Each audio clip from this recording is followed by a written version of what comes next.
Bismillahirrahmanirrahim. Assalamualaikum warahmatullahi wabarakatuh. InsyaAllah pada hari ini saya akan bentangkan sedikit tentang tajuk tugasan saya, iaitu bagi subjek usul tafsir, iaitu PIP 3113. Saya Tuan Nur Izzati binti Tuan Abdullah, 22440025. Okey, tajuk tugasan saya yang saya akan bentangkan ialah mengenai fungsi lafaz kana dalam tafsir Al-Quran. Okey, first sekali kita masuk tentang apa itu maksud lafaz kana. Okey, lafaz kana ni dalam bahasa Arab adalah bentuk fi'il, iaitu kata kerja yang bermaksud ada, terjadi atau menjadi. Ia juga sering digunakan untuk menunjukkan keadaan ataupun situasi yang berlaku pada masa lalu atau keadaan yang tetap. Okey. Lafaz kana adalah setiap isim iaitu mubtada yang didahului oleh kana ataupun salah satu saudaranya, iaitu dikenali kana wa akhwatuha. Tugas kana dan saudara-saudaranya itu adalah untuk merofakkan isim dan menasabkan khabar. Lafaz kana ni merupakan salah satu kata kerja dalam bahasa Arab yang sering muncul dalam Al-Quran. Ia pada asasnya bermaksud adalah atau telah berlaku, tapi penggunaannya dalam Al-Quran ni tidak terhad kepada makna literal masa lampau sahaja. Sebaliknya ia memiliki pelbagai orang kata fungsi yang berbeza bergantung kepada konteks ayat tersebut.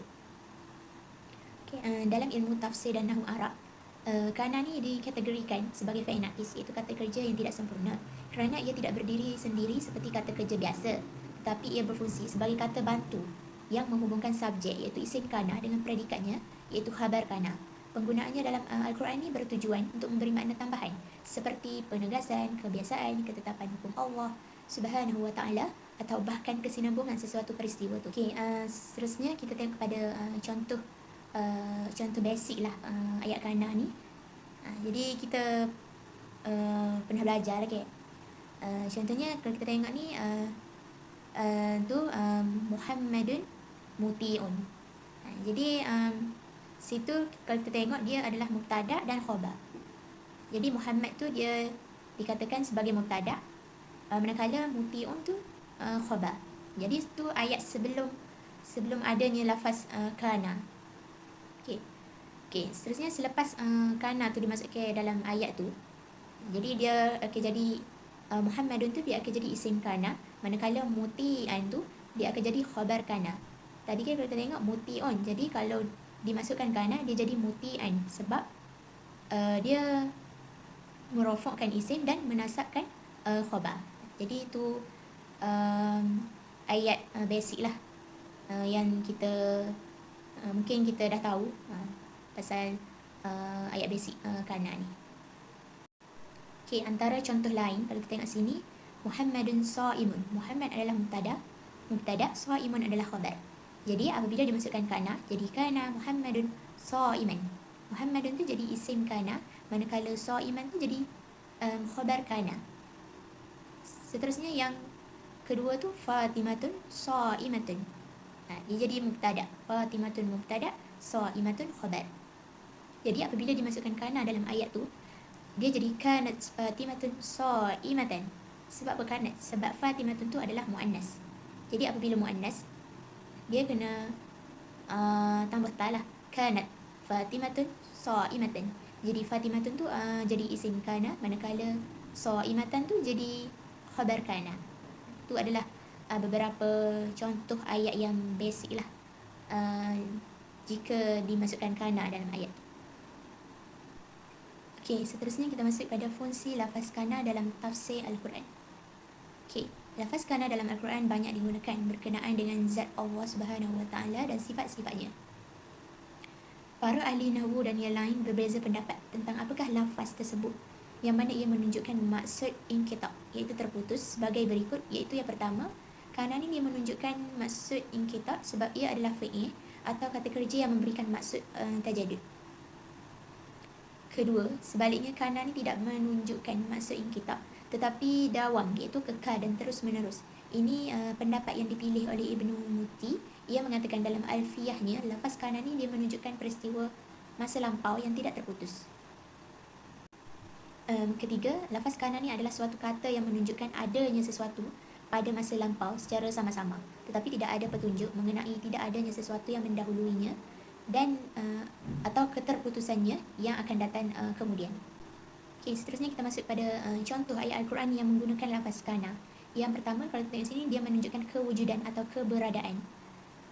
Lafaz kana ni sebagai perbahasan dia, lafaz kana ni digunakan untuk menyatakan sesuatu yang telah berlaku atau wujud sejak dahulu. Contohnya ayat Al-Quran dia, wa kana Allahu ghafuran rahima, dan adalah Allah itu Maha Pengampun, Maha Penyayang. Daripada surah An-Nisa ayat 96. Maksudnya sini dia nak ayat sifat Allah tu sentiasa ada dan tidak berubah. Maksudnya kalau kita tahu sifat Allah Subhanahu Wa Taala tu dia sentiasa ada. Dulu, sekarang, dia tidak pernah berubah. Yang kedua, dia menunjukkan kebiasaan atau keberlanjutan. Ia menunjukkan sesuatu yang sering atau selalu berlaku pada masa lalu. Contohnya ayat Al-Quran, wa kana al-insanu ajula, dan adalah manusia itu bersifat tergesa-gesa. Daripada surah Al-Isra ayat 11. Maksudnya sini dia nak ayat manusia ni sememangnya sejak dulu lagi dia bersifat tergesa-gesa. Maksudnya sifat manusia tu dia boleh dikenal pasti sejak dulu lagi. Bukanlah ni baru boleh kenal pasti. Seterusnya, yang ketiga sebagai pembantu kata kerja, iaitu fi'il al-mu'annatsah. Lafaz kana ni juga boleh digunakan untuk menghubungkan kata kerja dengan kata sifat. Contohnya, wa kana Allahu aliman hakima, dan adalah Allah Maha mengetahui, Maha bijaksana. Daripada surah An-Nisa ayat 111. Maksudnya sini dia nak ayat perbahasan lafaz kana ni dalam konteks ini, lafaz kana ni dia bukan sekadar menunjukkan masa, tapi dia juga lebih kepada penegasan sifat Allah Subhanahu Wa Taala. Itu adalah merupakan fungsi dia ataupun perbahasan lafaz kana dalam ayat Al-Quran ni.